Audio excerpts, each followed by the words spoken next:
Welcome back to the FTN College Basketball Betting Show. It is Saturday. It's Saturday of Thanksgiving weekend here, folks. So many great games to talk about. We continue to roll out the content here. Frank Brank in our Discord has already given you a ton of winners for today. So hopefully you are moving forward here into the college basketball season. Feast week here at the end. We have championship games. So many great things to get a look at here. Make sure you hit like. Make sure you hit subscribe. Go to that YouTube channel so we can continue to provide you with college basketball content here, folks, on YouTube, FTN, the articles, the Discord. We are going to put the plays out for you. We're having a fantastic season here with an incredible team of college basketball analysts. So let's get into it today. And I have a lot to say about last night. Let's recap the games and talk about some things we learned and what we can use moving forward.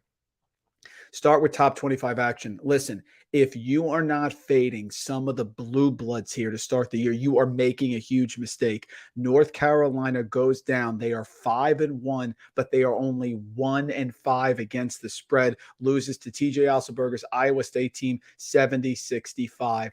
They keep coming, Iowa State. They rebound. They play defense. So Suni, the transfer of St. Bonaventure, has done a fantastic job. And if you look at the teams on the bottom here, the teams that have not covered the spread well, they read like a who's who in college basketball. Louisville, we can get to them, of course, 0-6. You look at North Carolina, Villanova 1-5, North Carolina 1-5. So many teams are struggling. Even Duke has struggled. There are teams that are just not covering the spread that you have to be aware of. Next up, Tennessee 64, Kansas 50. Bill Self has returned. Jayhawks now 6-1.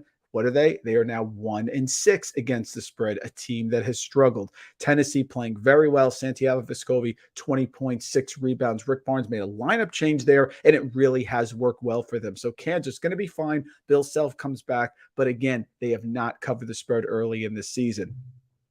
Virginia against Maryland Eastern Shore, not much to talk about there. Folks, Virginia to me is the best team in the ACC, and it's really not close. Tony Bennett's squad, the defense. I know Maryland Eastern Shore isn't a great competitor there, but I know they return over 90% of their starting lineup and their minutes, and they're scoring. They are scoring this year. Very, very dangerous. The shocker of the night shocked me. I was off on this one. Purdue 84, Gonzaga 66. Gonzaga has major issues. Now, for those Gonzaga people out there who love Gonzaga, I'm not saying that they're not a solid team. What I'm saying is we look at them through the prism of a Final Four championship team, and they are not even close. The wings are not good enough. I don't want to hear any more about Julian Strother. They shot their first free throw last night against Purdue with 7 minutes left to go in the second half.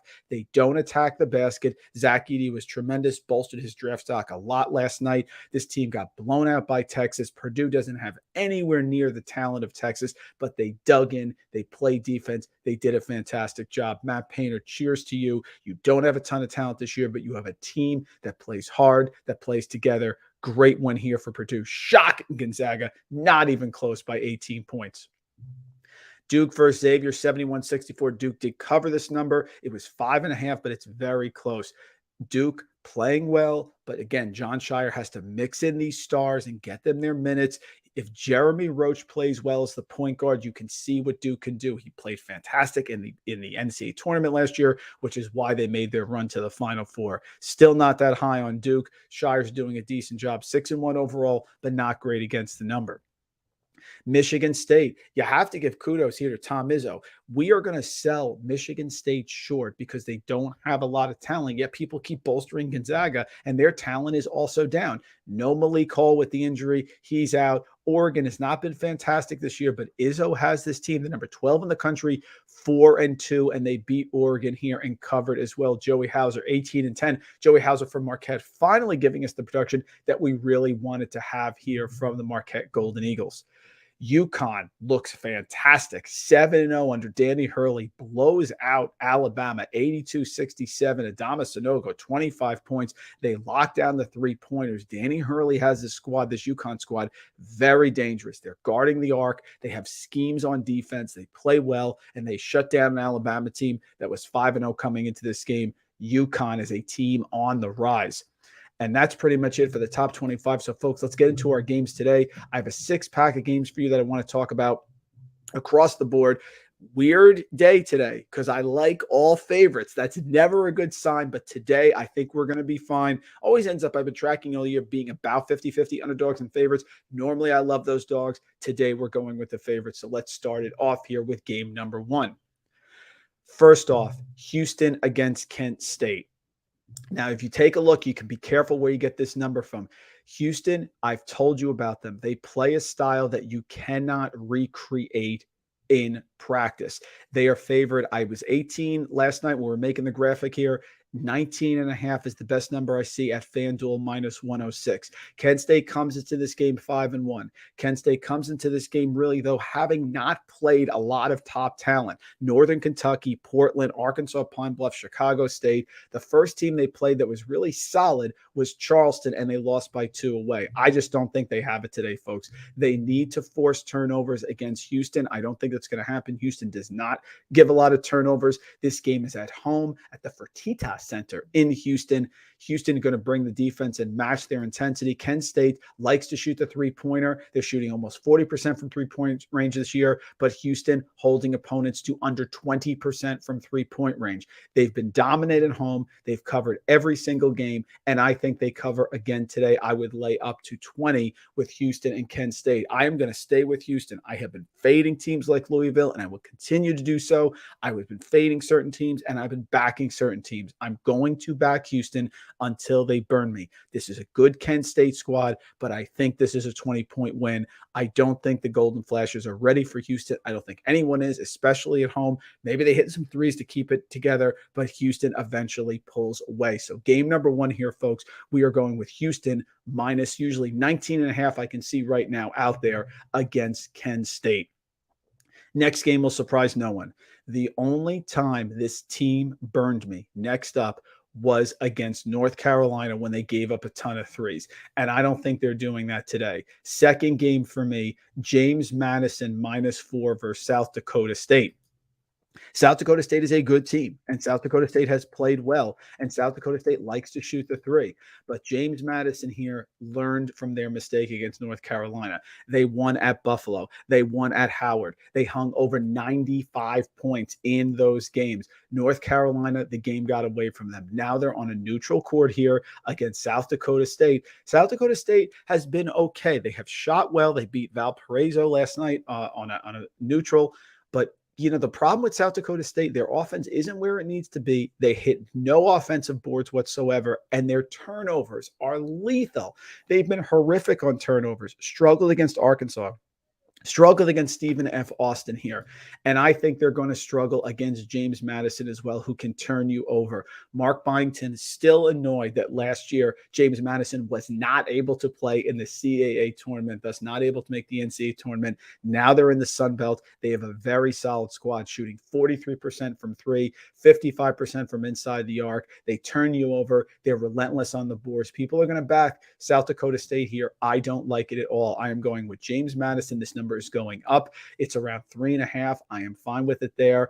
4, 3.5, whatever it is. I think James Madison is legit. I think they're an NCAA tournament team. I think they're well coached. They shoot the three, and they hung around that North Carolina game. They just got down by too much here at North Carolina in a true road game. I am going with them here as well. One of the winners from yesterday, which was Frisky, and I put this in the Discord, but it ended up working out. How about the Vermont Catamounts? Vermont here against UNC Wilmington. This was not for the faint of heart yesterday because Vermont has not been fantastic this year. 3-4 against the spread, and today they're going against UNC Wilmington. Vermont is trying to build off of what happened yesterday. They are playing like yesterday. They won 78-73. And the great part about that game is I was able to see Dylan Penn start to get going. 14 points, 3 boards, 2 assists. They also started making some threes. They were 9-22 from beyond the arc against Ball State. Ball State made a little run, but they did cover that number despite just being 1-5. Vermont, John Becker, superior coach. They have gone out and played tough teams at St. Mary's, at Cal State Fullerton, not easy. At USC, they lost by 2. Iona on a neutral. Yale on a true road game. Now their schedule is starting to get a little bit easier, and they play a UNC Wilmington team that really, honestly, on offense struggles badly. They are 358 in effective field goal percentage. They play at a snail's pace, which is comfortable for Vermont. They are shooting 20% from three-point range, 41% from inside the arc. This is a team that metrically does not look good. They beat Missouri State. They got blown out by Connecticut away. They got blown out by Oklahoma away. I don't like UNC Wilmington here. I'm going with Vermont. I'm going with John Becker. I'm going with the discipline here that Vermont brings. Love Vermont in this spot. Even though I'm laying a number, it has gotten up now. It's like 2, 3, I think it is at most places. No problem with it there. The Catamounts continue to roll now that they finally get back to a part of their schedule that is decent instead of that gauntlet of teams that they played early on. But that's what Becker wants to do because he's trying to build Gonzaga East is what he's doing. He's really well coached. This team is gelling. I like the Catamounts today. Next up, one of the teams that I really like a lot that no one is really talking about, that is well coached, that plays well, is Charlotte. Charlotte, now this line is going in the other direction, so make sure you grab it right away. Charlotte is a team that has tremendous defensive presence under head coach Ron Sanchez, who learned from Tony Bennett. Charlotte has lost 2 games in a row. They lost to UMass on a neutral. UMass, Frank Martin did a fantastic job. They lost to Detroit Mercy away. Do not be fooled by that. Detroit Mercy, we talked about, is one of the best cover teams at home each of the last few years, especially with Antoine Davis there scoring big time. So they are a 2-game losing streak after beating Tulsa, after beating Boise on a neutral. Now they're coming home, their first home game since they blew out Maryland Eastern Shore, and here comes Presbyterian. Presbyterian comes in on a 5-game losing streak. They've lost to Citadel, East Carolina, UAB, Bucknell, Albany, all those games. Now they're going to play Ron Sanchez's defense. That's no good. No good for a Presbyterian team that loves to chuck it, that shoots 20% from three-point range, that shoots 45% from inside the arc, and only makes free throws at a 62% rate. Not a good plan here. Charlotte is efficient from inside the arc. They're great on the defensive boards. They're going to pound Presbyterian. They're home where they play well. I expect a big bounce back here for Ron Sanchez's Charlotte team. This is up to 12. I am fine laying it there as well. Give me Charlotte over Presbyterian, laying the big number as well. One of the best home court advantages that we know in college basketball exists in Grand Canyon, which is why we're going with Grand Canyon laying a big number here over Pepperdine. Now, Grand Canyon has not been great against the spread, but Grand Canyon is returning home after playing on a neutral against a decent Wichita State team, on a neutral against Northern Iowa, who they actually beat. They went away to Nevada. They played a Montana State team at home that's pretty good, and now they are returning home here. Grand Canyon going to be going up against Pepperdine in this game today. I like Grand Canyon. I think they're going to play well. I know that Pepperdine is a decent team here, but I am going with Grand Canyon laying the big number here against Pepperdine. That is my 5th game. And the last one coming up, and I've talked about this one over and over again, Towson is good. Towson is very, very good. And they are coming off, Towson, actually, their first game that they did not play well. They are 5-1. They lost to Fairfield yesterday, 74-69. Very disappointing game. Now they are staying at the neutral site. Yesterday, Towson just 3 of 13 from beyond the arc. That is shocking. Cam Holden, Nick Timberlake, those are teams that normally score and can shoot it from 3, and they could not. Now they are playing today against South Alabama. I think they get their payback. I think their offensive efficiency inside Pat Skerry's defense is always going to limit teams from inside the arc, and that's what South Alabama does. They certainly don't shoot threes, but South Alabama holds their opponents to inside the arc. They limit them, and Towson has limited opponents to 43%, which is a top 50 percentage here. South Alabama generates 33, the 33rd most points from inside the arc. I like South Alabama here to go down to Towson, who should bounce back. South Alabama has played some decent teams, but Towson is never going to shoot that poorly from 3 in consecutive games. I am going with Towson, laying the point. It's about 6, maybe it's down to 5 in most places. No problem with it there as well. So let's recap here.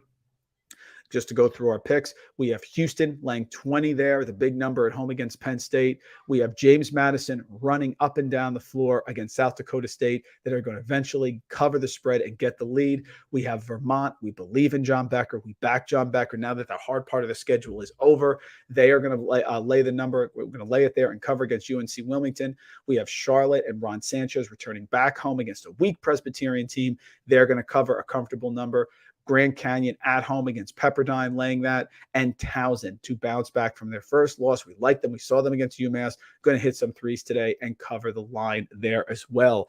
A lot of college basketball games, Ohio, Michigan, of course, tremendous slate here. But don't forget about your college hoops because we don't forget about you. We'll be back again on Monday, of course, to cover the slate. We always do Mondays. We always do Saturdays, and we pick one of the day when the slate is good. Folks, college football starting to wind down. NFL getting into your fantasy playoffs.